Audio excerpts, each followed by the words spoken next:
నమస్తే, తెలుగు రాజ్యంకి స్వాగతం. నేను మీ సంధ్య. పెద్దికి సంబంధించి రిలీజ్ అయినప్పటి నుంచి రకరకాల అంశాలు తెర మీదకి వస్తూనే ఉన్నాయి. ఈ నేపథ్యంలో అల్లు ఫ్యామిలీ నుంచి పెద్దికి సంబంధించి, అంటే అల్లు ఫ్యామిలీ అనే కాదు, పెద్ది సినిమా బాగుంది అనేది సెలబ్రిటీల దగ్గర నుంచి ప్రశంసలు రాలేదు అన్న ఒక కోణంతో పాటు అసలు అల్లు ఫ్యామిలీ నుంచి వెళ్ళి ఎందుకు ఈ అంశానికి సంబంధించి, ఎందుకంటే మనశంకర వరప్రసాద్లో చిరంజీవి గారి నటన చూసి అల్లు అరవింద్ గారు ఏ రకమైన కామెంట్స్ చేశారో మనం చూసాం, ఏ రకంగా క్విక్గా రియాక్ట్ అయ్యారో మనం చూసాము. బట్ అల్లు ఫ్యామిలీ నుంచి పెద్ద సినిమాకి సంబంధించి రియాక్షన్ రాలేదు అన్న నేపథ్యంలో అల్లు అర్జున్ గారు లేటుగా, అంటే ముంబైలో సినిమా షూటింగ్లో బిజీగా ఉన్న విషయం తెలిసిందే, లేటుగా చూసినా లేటెస్ట్గా రిప్లై ఇవ్వడము, వాళ్ళ రిలేషన్ ఏ రకంగా ఉంది అనేది ఆ కామెంట్తో తేటతెల్లమైపోయింది. మరొకసారి ఇప్పుడు అవార్డ్ ఫంక్షన్లో చిరంజీవి గారు చేసిన కామెంట్స్తో అల్లు ఫ్యామిలీకి మెగా ఫ్యామిలీకి మరొక మారు దూరం ఏమైనా పెరిగినట్టు మనకు కనిపిస్తుందా అన్న ఒక అంశము చాలా హాట్గా డిస్కషన్ నడుస్తుంది. నిజంగానే అల్లు మెగా ఫ్యామిలీ మధ్య దూరం పెరిగిందా? అసలు వాళ్ళ ఫ్యామిలీల మధ్య ఎప్పుడైనా దూరం పెరిగిందా? ఇప్పుడు పెరిగే అవకాశం ఏదన్నా ఉందా? తెలుసుకునే ప్రయత్నం చేద్దాం. చరిత్రకారులు, సినీ రాజకీయ విశ్లేషకులు చిలకడ శ్రీకాంత్ గారు మనతో ఉన్నారు. ఆయన మాటల్లో. శ్రీకాంత్ గారు నమస్తే అండి. నమస్కారం సంధ్య గారు. Almost all Allu family mega family అనగానే ఫస్ట్ టక్కన గుర్తొచ్చేది ఇటు మెగాస్టార్ గారు, ఇటు అల్లు అరవింద్ గారు. ఒక మెగా హీరో, ఒక మెగా ప్రొడ్యూసర్. వీళ్ళ మధ్య దూరము అనేది గతంలో అసలు ఎప్పుడైనా వచ్చిందా? ఉందంటే వెనక్కి వెళ్ళి ఒక్కసారి వచ్చే ప్రయత్నం చేద్దాం. ఎందుకంటే ఎప్పుడూ అయితే వీళ్ళిద్దరి మధ్య గొడవలు వచ్చాయని కానీ, వీళ్ళిద్దరి మధ్య దూరం పెరిగిందని కానీ, బావ బామ్మర్దులు అంటే ఇలా ఉండాలి అన్న ఆ సయోధ్య అదే ఎక్కువ చూశాను తప్పితే ఎప్పుడూ ఇది రాలేదు. బట్ ఈ మధ్య కాలంలో 2024 ఎన్నికల టైంకి సంబంధించి అల్లు అర్జున్ గారు అటు వైఎస్ఆర్సీపీ అభ్యర్థికి సంబంధించి ప్రమోట్ చేయడం, శిల్పా రవికిషోర్ రెడ్డి గారికి వెళ్ళి సపోర్ట్ చేయడంతో కొంత అగ్గి రాజుకుంది అన్న మనం కామెంట్స్ చూడడం జరిగింది. అందుకే ముందుగా అసలు ఆ బావ బామర్దుల రిలేషను ఎలా ఉండింది దాని గురించి ఒక్కసారి. వాస్తవానికి వాళ్ళ ఇద్దరిని చిన్నతనం నుంచి చూసిన వాడిగా, ఎవరిని, రామ్ చరణ్ గారిని కావచ్చు, అల్లు అర్జున్ గారిని కావచ్చు. అల్లు అర్జున్ గారు కొంచెం కాదు, చాలా పెద్ద రామ్ చరణ్ కంటే. ఎప్పుడూ అల్లు అర్జున్ గారు మిగతా పిల్లలందరికంటే చరణ్ పట్ల చాలా ప్రేమగా, చాలా ఆపేక్షగా, చాలా ఆత్మీయంగా, చాలా ఆప్యాయంగా ఉండేవాడు. అది మీకు ఒక సభలో మన రామ్ చరణ్కి సంబంధించి పుట్టినరోజు వేడుకలు, అంటే రామ్ చరణ్ అప్పటికి హీరోగా నటిస్తున్న చిరుత ఇంకా విడుదల కాలేదు. రామ్ చరణ్ మార్చి 27 తన పుట్టినరోజు. ఆ సందర్భంగా చిరంజీవి అయిన బ్లడ్ బ్యాంక్లో అభిమానులు వచ్చి రక్తదానం చేసిన సందర్భంగా, రక్తదానం చేసిన వెంటనే అభిమానులందరితో వాళ్ళని అభినందించి ఫోటో దిగింది అల్లు అర్జున్. రామ్ చరణ్ షూటింగ్లో ఉన్నాడు కాబట్టి. ఓకే. ఆ తర్వాత జరిగినటువంటి మరొక వేడుకకి మేము ఏదో సినిమా థియేటర్కి, దిల్సుఖ్ నగర్లో ఎక్కడ సినిమా థియేటర్లో, అక్కడ కేక్ కటింగ్ అక్కడికి వెళితే అక్కడ మొత్తం మీడియా చుట్టుముట్టారు అల్లు అర్జున్. చుట్టుముడితే అందరూ రామ్ చరణ్ గురించి అడుగుతున్నారు. అల్లు అర్జున్ ఏమన్నాడంటే, ఇవాళ నుంచి నాకు 2 చిరంజీవులు అన్నాడు. ఇవాళ నుంచి నాకు 2 చిరంజీవులు అని చిరంజీవి గారితో రామ్ చరణ్ చిరంజీవి గారి స్థాయిలో పోలుస్తూ ఇవాళ నుంచి నాకు 2 చిరంజీవులు అని చెప్పాడనమాట. అలా ఎప్పుడూ ఏ రోజు అల్లు అర్జున్ తన ఉనికి కానీ, తన అస్తిత్వం కానీ, వీటి వెనుకాల చిరంజీవి గారు లేరు అని కానీ, చిరంజీవి గారి అభిమానులు లేరు అని కానీ ఏ రోజు, ఎప్పుడు, ఎక్కడ, ఏ వేదిక మీద ఆయన చెప్పలేదు. ఏ రోజు చెప్పలేదు. ఇప్పుడు ఇక్కడ మాకు బాగా గుర్తుంది, ఆర్య విజయయాత్రల గురించి నేను మీకు చాలాసార్లు చెప్పాను. అవును. ఆర్య విజయయాత్రలకి పశ్చిమ గోదావరి జిల్లా పాలకొల్లు వెళ్ళి, అది అల్లు అర్జున్ వాళ్ళ స్వస్థలం కాబట్టి ఎట్టి పరిస్థితులు అల్లు రామలింగయ్య గారి విగ్రహానికి అల్లు అర్జున్ చేత దండ వేయించాల్సిందే అని చెప్పేసి పోటెత్తారు జనం. అసలు చాలా కష్టపడి దండ వేయించి తీసుకొచ్చాం. అక్కడి నుంచి పశ్చిమ గోదావరి పూర్తి చేసుకుని తూర్పుగోదావరిలోకి ప్రవేశిస్తున్నాం. తూర్పుగోదావరిలోకి ప్రవేశించిన తర్వాత అమలాపురంలోకి వెళుతున్నాం. అమలాపురం అసలు కోనసీమలోకి వెళ్ళేటప్పటికి పరిస్థితి ఏమిటంటే, అసలు మనకి భూభాగం అనేది కనిపించటం లేదు. కనుచూపు మేర మీరు 4 దిక్కులా మీరు ఎటు చూసినా కూడా మీకు మనుషులు, అభిమానులు హోరు. ఆ బస్సు మీకు ఏదో సముద్రంలో పడవ కదులుతుంది, అలా కదులుతోంది బస్సు. అప్పటి వరకు నా పక్కన కూర్చున్నటువంటి అఖిల భారత చిరంజీవి యువత వ్యవస్థాపక అధ్యక్షులు రమణ స్వామినాయుడు గారు కళ్ళు మూసి తీర్చేలోపు నా పక్కన లేరు, సీట్లో లేరు. ఏంటి ఎక్కడికి వెళ్ళిపోయారు ఈయన, ఎక్కడికి వెళ్ళిపోయినారంటే ఆ ముందర ఆ జనసముద్రం మధ్యలో ఈ చేతిలో ఒక చిచ్చుబుడ్డి, ఈ చేతిలో ఒక చిచ్చుబుడ్డి, నెత్తి మీద ఒక చిచ్చుబుడ్డి పెట్టుకుని స్వామినాయుడు గారు డ్యాన్స్ చేస్తున్నారు. డ్యాన్స్ అల్లు అర్జున్ గారు కోనసీమ వచ్చారు, స్వామినాయుడు గారు ఫ్రమ్ సేమ్ ప్లేస్ అనమాట. నేను అల్లు అర్జున్ గారు పక్కనే ఉన్నాను. సుకుమార్ గారు, దిల్రాజు అంటే దిగాలా వద్దా, ఏం చేయాలి, ఎలా అసలు థియేటర్లోకి ఎలా వెళ్ళాలి అని చెప్పి చాలా మీమాంస అనమాట. అల్లు అర్జున్ గారి నోటి వెంట ఒకే ఒక మాట వెలువడిందండి. నా జీవితంలో నేను ఎప్పటికీ మర్చిపోలేను ఒక మాట. సార్, ఒక హెలికాప్టర్లో రామ్ చరణ్ తీసుకొచ్చి వీళ్ళందరూ నీ అభిమానులు, నాన్నగారి అభిమానులు, చిరంజీవి గారి అభిమానులను చూపించాలంది సార్ నాకు. నా అభిమానులు అనే మాట అల్లు అర్జున్ మాట్లాడలేదు. ఓకే, మీ నాన్నగారి అభిమానులు, రామ్ చరణ్ వీళ్ళు రేపు నీ అభిమానులు అనే మాట అల్లు అర్జున్ గారు వాడారు. ఎందుకు నాకు ఈ సంఘటన ఇప్పటికీ నిన్న జరిగినట్టుంది. నాకు ఈ సంఘటన 2004లో జరిగినటువంటి సంఘటన ఇవాళకి నిన్నో మొన్నో జరిగినట్లుంది. ఎందుకు ఈ విషయం చెప్పానంటే ఏ రోజు ఎప్పుడు ఎక్కడ అల్లు అర్జున్ ఆ విధంగా అతను బాహాటంగా ఎప్పుడు ఎక్కడ ప్రవర్తించలే.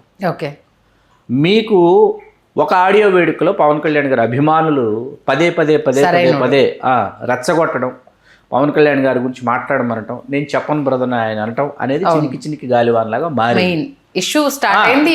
నాకు అర్థం కాని విషయం ఏంటంటే ప్రతి ఇది మీరు అల్లు అర్జున్ గారి సమావేశాలు ఈ కార్యక్రమాల్లోనే కాదండి, ఆడియో విడుదల సక్సెస్ మీట్స్లో మాత్రమే కాకుండా మీకు ఖైదీ నెంబర్ 150 మంగళగిరిలో జరిగినప్పుడు నాగబాబు గారు ఆండాయస్ ఉంటే బరస్ట్ అయిపోయాడు ఆయన. నాగబాబు రెడ్డికి ప్రతోడు అదేదో సినిమాలో బ్రహ్మానందం గారు అంటే ప్రతోడు పవన్ కళ్యాణ్ ఫ్యానే అన్నట్టు, పవన్ కళ్యాణ్ ఎందుకు రాలేదు, పవన్ కళ్యాణ్ మీరు ఎందుకు పిలవలేదు, ఆయనకు వాళ్ళు కమ్యూనికేట్ చేస్తారు, వస్తావా రావా అని చెప్పి ఆవేశంతో మేము పిలిచాము, వాడు రాడు, వాడి లోకం వాడిది, దానికి మీరు మా మధ్య దూరం పెరిగిందని మీరు ఎలా అంటారు, మీరు ఎలా మాట్లాడతారు, అసలు డయాస్ ఏంటి, ఒక్కొక్క ఈవెంట్ లో ఉంటారు, షూటింగ్ లో ఉంటారు, వర్కౌట్ ఉంటుంది, లేకపోతే ఇంకెక్కడో ఏదో కంట్రీలో ఉంటారు, మేక్ ఓవర్ ఉంటుంది, చాలా ఉంటాయండి. వీళ్ళు అర్థం చేసుకోకుండా అర్థం పర్థం లేక నాకు బాగా ఇప్పటికీ పంజా ఆడియో విడుదలండి గచ్చిబౌలి స్టేడియంలో జరుగుతుంది. మీరు ఆ రోజు ప్రపంచవ్యాప్తంగా ఉన్న అభిమానులందరూ వచ్చారు, భారతదేశంలో అన్ని రాష్ట్రాల్లో ఉన్న అభిమానులు వచ్చారు, ప్రపంచ దేశాల్లో ఉన్న అభిమానులు వచ్చారు, చాలా పెద్ద ఎత్తున చేస్తే ఆ రోజు వేదిక మీద అల్లు అర్జున్ ఉండాలి వేదిక మీద. పవన్ కళ్యాణ్ గారు ఆల్మోస్ట్ ఆల్ వచ్చేసారు. ఫోన్ నాకే వచ్చింది, చంద్రబోస్ గారు పక్కన కూర్చుని ఉన్నాను, నాకు ఫోన్ వచ్చింది. ఏంటి పరిస్థితి అంటే వెలుపల అభిమానులు మొత్తం ఏంటంటే అల్లు అర్జున్ వెహికల్ ఇంక లోపలికి రావడానికి వీలు లేకుండా అభిమానులు పడిపోయారు వెహికల్ మీద, అతను లోపలికి రాలేనటువంటి ఒక పరిస్థితి. ఏంటి సార్ ఇది ఇలా అయిపోయింది, ఆ ఫంక్షన్లో ఏమో అలా అడుగుతారు, ఇక్కడికి ఇప్పుడు నేను డాష్ మీద ఆయన పక్కన నించుందామంటే మొత్తం అసలు లోపలికి రాలేని పరిస్థితి, బయట రోడ్డు మీద ఉన్నాడు ఆయన ఎక్కడో. ఇవన్నీ ఏంటంటే దయని చిలవలు పలవలు చేసినటువంటి ఒక వర్గం మీడియా, కొంతమంది ఉన్నారు వాళ్ళు ఏంటంటే ఈ అగ్నికి ఎలా ఆజ్యం పొద్దాము, ఈ పచ్చగడ్డి వేసి ఎలా దీన్ని భగ్గుమనేలాగా ఎలా మనం తగలబెడదామనేటటువంటి వాళ్ళు ఏ రోజుకు ఆ రోజు ఎప్పటికప్పుడు బహుముఖాలుగా విస్తరించినటువంటి విషసర్పాలు ఉన్నాయి. అవి కాటు వేస్తూనే ఉంటాయి, అగాధం పెంచుతూనే ఉంటాయి. ఇప్పుడు ఇక్కడ ఎందుకు మనం ఈ చర్చ పెట్టామంటే మొన్న పెద్ద విడుదలైంది, ఆయన వెసులుబాటు చేసుకొని అల్లు అర్జున్ గారు చూసిన తర్వాత రామ్ చరణ్ ఎంత బాగా చేశాడో, రామ్ చరణ్ ఆయన ఏ విధంగా రామ్ చరణ్ని ప్రశంసించాడో, అభినందనలలో ముంచెత్తాడో మనం చూసాము. వాళ్ళిద్దరు ఫోటో షేర్ చేసి మరి ఆయన చెప్పాడు, దాని గురించి చెప్పుకొచ్చాడు. కాబట్టి ఇది ఎట్లా ఉంటుందంటే వినటానికి చాలా హాస్యాస్పదంగా ఉంటుందండి. అంటే ఎవరి పందాల వాళ్ళు, ఎవరి ఆరోగ్యకరమైనటువంటి పోటీల వాళ్ళు, ఎవరి పద్ధతుల్లో వాళ్ళు తమ సామ్రాజ్యాన్ని నిర్మించుకొని వాళ్ళు ఏంటంటే ఒక ఛత్రం కింద ఉంటే, లేకపోతే ఒక వేదిక మీద నుంచి ఉంటే ఏమవుతుందంటే మీకు ఈ సక్సెస్ రేషియో ఏదైతే ఉందో అది లిమిటెడ్ అయిపోతుంది. ఈ రెండు శిబిరాలు అయ్యాయి అనుకోండి, రెండు ప్రత్యేకమైనటువంటి వేరు శిబిరాలుగా ఏర్పడ్డాయనుకోండి, ఏర్పడిన తర్వాత ఏమవుతుందంటే నువ్వు కొట్టి చూపిస్తావా, నేను ఇదిగో ఇంకొక మెట్టు మీదకి వెళ్ళి నేను కొట్టి చూపిస్తానేటటువంటి ఒక మీకు ఆరోగ్యకరమైనటువంటి ఒక పోటీ నెలకొంటుందన్నమాట. దానివల్ల ఏమవుతుందంటే సక్సెస్ ఈ రెండు కుటుంబాల మధ్య ఉంటుంది. ఫ్యాన్స్ రెండు కుటుంబాల కోసం ఫ్యాన్స్ నిలబడతారు. మీకు అర్థమవుతుంది కదా.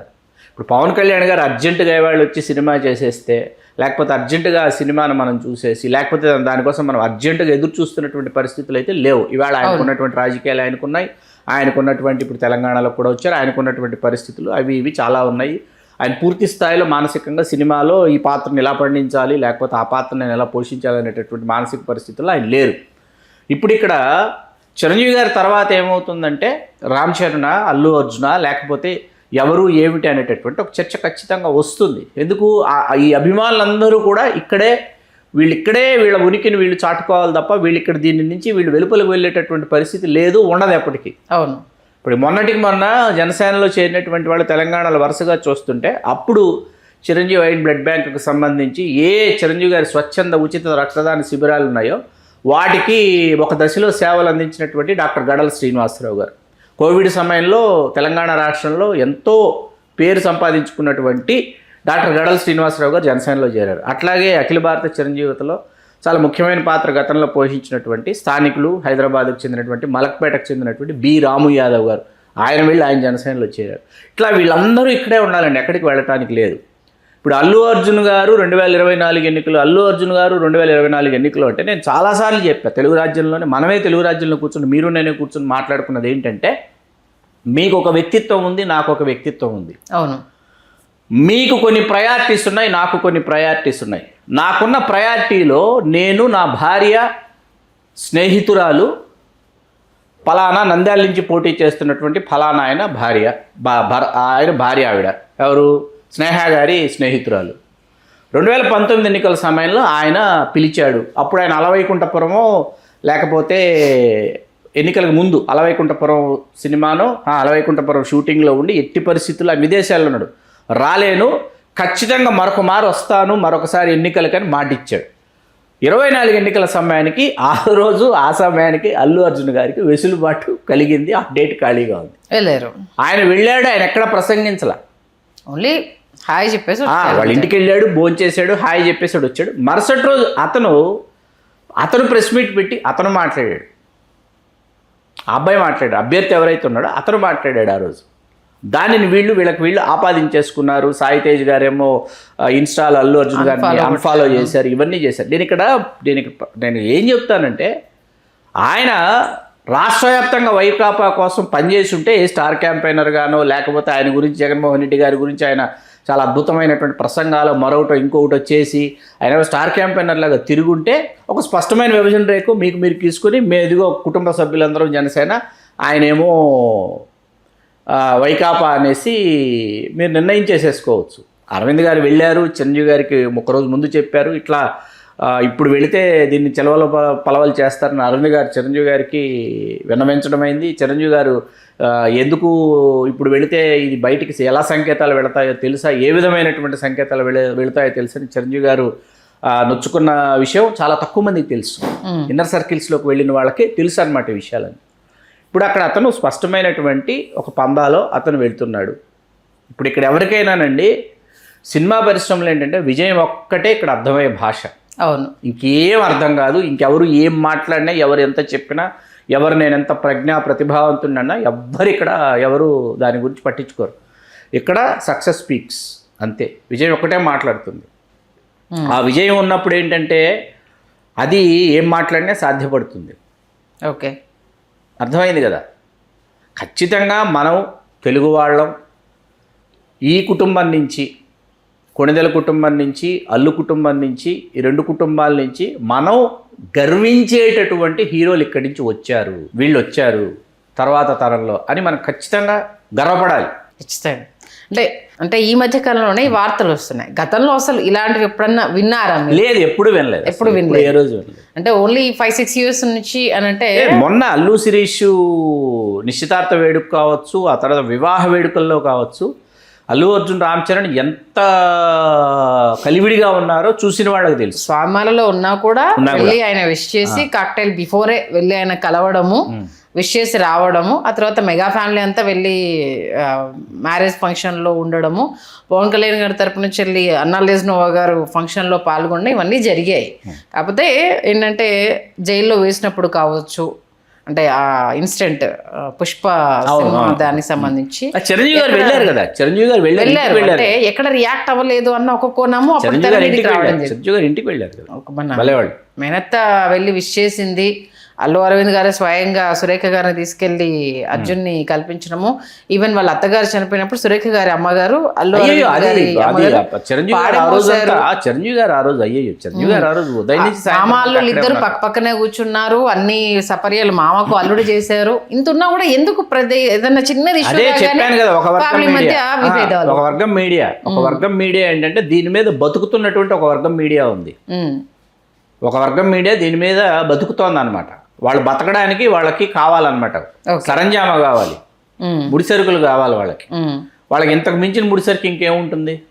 కాబట్టి అప్పటికి ఇప్పటికి ఎప్పటికీ అల్లు మెగా ఫ్యామిలీ మధ్య దూరం అనేది రాదు. రాదు, ఎప్పటికీ రాదండి. ఎందుకు వస్తుందండి? ఎవరి పందాలో వాళ్ళు ప్రయాణం చేస్తున్నారు, ఎవరి విజయాలు వాళ్ళు సాధిస్తున్నారు, ఎవరి పాత్రలు వాళ్ళకి వరించి వస్తున్నాయి, వెతుక్కుంటూ వస్తున్నాయి. ఉమ్. అది. మంచి విశ్లేషణ అందించారు. ధన్యవాదాలు శ్రీకాంత్. ధన్యవాదాలు సంధి గారు.